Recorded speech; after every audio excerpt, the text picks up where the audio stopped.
تمام تعریفیں رب ذوالجلال کے لیے اور کروڑوں درود و سلام محمد صلی اللہ علیہ وآلہ وسلم اور ان کی آل پہ۔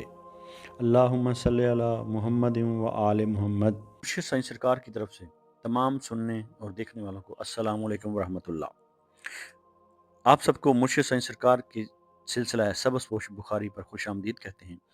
یہ سلسلہ کوئی عام سلسلہ نہیں، یہ سلسلہ اہل بیت علیہ السلام سے جڑا ہوا ہے، جو امام علی نقی علیہ السلام سے ہوتا ہوا حضرت سید محمد شاہ سبز پوش بخاری رحمۃ اللہ علیہ تک پہنچا، اور وہاں سے ہوتا ہوا 36ویں پشت پر مرشد سائیں سرکار تک پہنچا اور چلا آ رہا ہے۔ اس سلسلے کا مقصد شرک و بدعات سے دور رکھنا، تعویذات سے دور رکھنا اور فیضان اہل بیت، تعلیمات اہل بیت علیہ السلام کے ذریعے، وظائف کے ذریعے آپ کے مسائل کا حل کرنا اور آپ کی زندگیوں اور آپ کے دلوں کو منور کرنا ہے۔ 5 وقت کی نماز پڑھیں اور اللہ تعالیٰ سے دعا مانگیں، اور جو وظیفہ آپ کو اس ویڈیو میں بتایا جائے اس وظیفہ پر عمل کریں۔ انشاءاللہ آپ کی زندگی کے تمام مسائل حل ہو جائیں گے۔ اگر آپ نے ہمارا چینل سبسکرائب نہیں کیا تو ہمارا چینل سبسکرائب کر لیں، بیل آئیکن کو دبا دیں اور آگے شیئر بھی ضرور کریں، کیونکہ اچھی بات کو پھیلانا بھی صدقہ جاریہ ہے۔ صدقہ کو زندگی کا معمول بنائیں، 5 وقت کی نماز ادا کریں۔ تو آپ دیکھ رہے ہیں مرشد سائیں سرکار سبز پوش بخاری کا روحانی اور اسٹرالوجیکل چینل۔ آج ہم بات کریں گے برج ثور والوں کے لیے آنے والے 90 ڈیز کیسے رہیں گے۔ یہ دن صرف وقت کا بہاؤ نہیں، بلکہ صبر، استقامت اور قسمت کے خاموش فیصلوں کا دور ہے۔ برج ثور یعنی کہ ٹورس وہ برج ہے جو جلدی نہیں کرتا، جو ایک بار فیصلہ کر لے تو پیچھے مڑ کر نہیں دیکھتا، اور جو مشکلات میں بھی اپنی خاموشی اور وقار برقرار رکھتا ہے۔ اب آنے والے 90 دن آپ کو یہ سکھانے آ رہے ہیں کہ ہر خاموشی کمزوری نہیں ہوتی اور ہر تاخیر ناکامی نہیں ہوتی۔ یہ وقت آپ کو بتائے گا کہ جو چیز دیر سے ملتی ہے وہی اکثر سب سے مضبوط بنیاد بناتی ہے۔ تو 90 ڈیز کو ہم اگر پرسکرائب کریں گے تو پہلے 30 دن صبر کا امتحان۔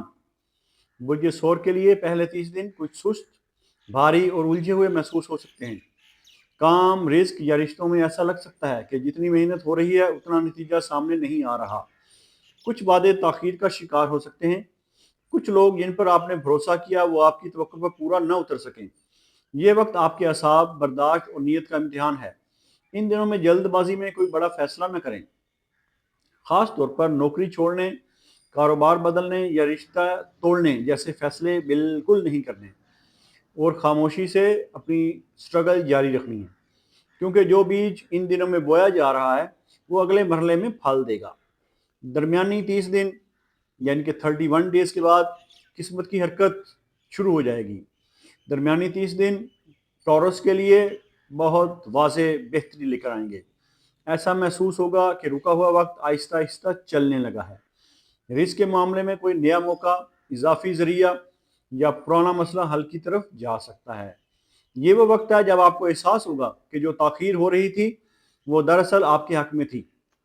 روحانی طور پر دل ذکر، دعا اور سکون کی طرف مائل ہوگا۔ کچھ لوگ ان دنوں میں تنہائی کو پسند کریں گے اور یہی تنہائی آپ کی طاقت بنے گی۔ بس ایک بات یاد رکھیں، غرور کو دل میں داخل نہ ہونے دیں اور کسی پر اپنی کامیابی کا بوجھ نہ ڈالیں۔ اب بات کریں گے آخری 30 دنوں کی، جو 61 ڈیز سے سٹارٹ ہوں گے، جس میں فیصلہ اور استحکام ہوگا۔ برج ثور ٹورس کے لیے فیصلہ کن اور مضبوط ہوں گے۔ اس مرحلے میں زندگی آپ کو واضح راستہ دکھائے گی۔ کام، پیسہ یا رہائش کے حوالے سے ایک ایسا فیصلہ سامنے آ سکتا ہے جس کا انتظار آپ کافی عرصے سے کر رہے تھے۔ یہ وقت آپ کو ذہنی سکون، خود اعتمادی اور مستقبل کی واضح سمت دے سکتا ہے، بشرطے کہ آپ نے پچھلے دنوں میں صبر اور شکر کو نہ چھوڑا ہو۔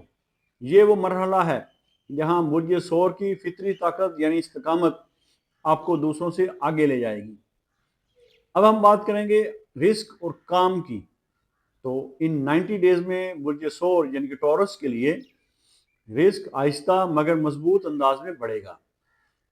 جلدی کے فائدے یا مشکوک راستوں سے بچیں۔ شارٹ کٹ بالکل نہیں کھیلنا۔ جو رزق محنت، دیانت اور حلال نیت سے آئے گا وہی دیر پا ہوگا۔ اب ہم بات کریں گے ٹورس کے رشتوں کے بارے میں۔ تو رشتوں کے معاملے میں یہ وقت آپ کو سکھائے گا کہ خاموش ساتھ شور مچانے والے دعووں سے بہتر ہوتا ہے۔ جو لوگ واقعی آپ کے ہیں وہ مشکل میں بھی ساتھ دیں گے، اور جو صرف فائدے کے لیے تھے وہ خود ہی پیچھے ہٹ جائیں گے۔ حدیں مقرر کریں، کیونکہ ہر بار برداشت کرنا ضروری نہیں ہوتا۔ اب ہم بات کریں گے آپ کی صحت کے بارے میں۔ تو صحت کے لحاظ سے نیند، خوراک اور ذہنی سکون خاص توجہ مانگتے ہیں۔ زیادہ دباؤ گردن، کندھوں یا معدے پر اثر ڈال سکتا ہے۔ سادہ روٹین اپنائیں، ذکر الہی کو اپنا معمول بنا لیں، آپ کے لیے ذکر الہی شفا بنے گا۔ برج سور ٹورس کے لیے خاص وظیفہ کا وقت آ چکا ہے۔ جیسا کہ آپ کو پتہ ہے، ہم ہر ویڈیو میں آپ کی پریشانیوں اور مسائل کا ان دنوں کے عادات کے حساب سے اور آپ کے برج کے حساب سے خاص وظیفہ بتاتے ہیں۔ تو ان 90 دنوں کا آپ کا خاص وظیفہ ہے یا صبورو، یا صبورو، سماعت کر لیا ہوگا آپ لوگوں نے۔ روزانہ 101 مرتبہ فجر کے بعد اور عشاء کے بعد سونے سے پہلے پڑھنا ہے۔ اول و آخر جیسا کہ آپ کو پتہ ہے، ہمارے ہر وظیفہ میں اول و آخر 11 مرتبہ درود پاک کا نذرانہ نبی آخر الزمان صلی اللہ علیہ وآلہ وسلم کی بارگاہ اقدس میں پیش کرنا ہوتا ہے۔ یہ وظیفہ دل کو مضبوط کرے گا، بے چینی کم کرے گا اور قسمت میں ٹھہراؤ اور برکت پیدا کرے گا۔ اب اگر ہم آپ کو خاص پیغام دیں ان 90 ڈیز کا، تو آپ کے لیے خاص پیغام یہی ہے ٹورس کے لیے کہ جلد کامیابی نہیں بلکہ پائیدار کامیابی کا راستہ ان 90 دنوں میں بنے گا۔ اگر آپ نے صبر چھوڑا نہیں، شکر کو اپنایا اور خود پر یقین رکھا، تو یہی دن آپ کو وہ مقام دے سکتے ہیں جس کی بنیاد آپ برسوں سے رکھ رہے ہیں۔ چینل کو سبسکرائب کر لیں اور آگے پھیلا دیں۔ بہت شکریہ۔ اگر آپ اپنے نام کا اسم اعظم جاننا چاہتے ہیں یا اپنی کسی پریشانی یا مسائل کا روحانی اور اسٹرالوجیکل حل چاہتے ہیں یا اپنے کسی خاص مقصد کے لیے استخارہ کروانا چاہتے ہیں، تو آپ ہمارے دیے گئے واٹس ایپ نمبر پر رابطہ کر سکتے ہیں۔ ہمارا علم تجربہ نہیں، وراثت ہے جو صدیوں سے چلا آ رہا ہے۔ ہم تعلیمات اہل بیت علیہ السلام اور فیضان اہل بیت علیہ السلام کے ذریعے آپ کی زندگیوں اور آپ کے دلوں کو منور کرتے ہیں اور آپ کے مسائل کا روحانی حل کرتے ہیں۔ یہ علم اہل بیت علیہ السلام سے سینہ بسینہ امام علی نقی علیہ السلام 10ویں امام سے ہوتا ہوا حضرت سید محمد شاہ سبز پوش بخاری رحمۃ اللہ علیہ تک اور وہاں سے ہوتا ہوا مرشد سائنس سرکار تک چلا آ رہا ہے۔ اللہ تعالیٰ آپ کو اپنے برگزیدہ بندوں اور انعام یافتہ لوگوں میں شامل فرمائے اور آپ کو اپنی مخلوق میں خیر بانٹنے والا بنائے۔ الہی آمین۔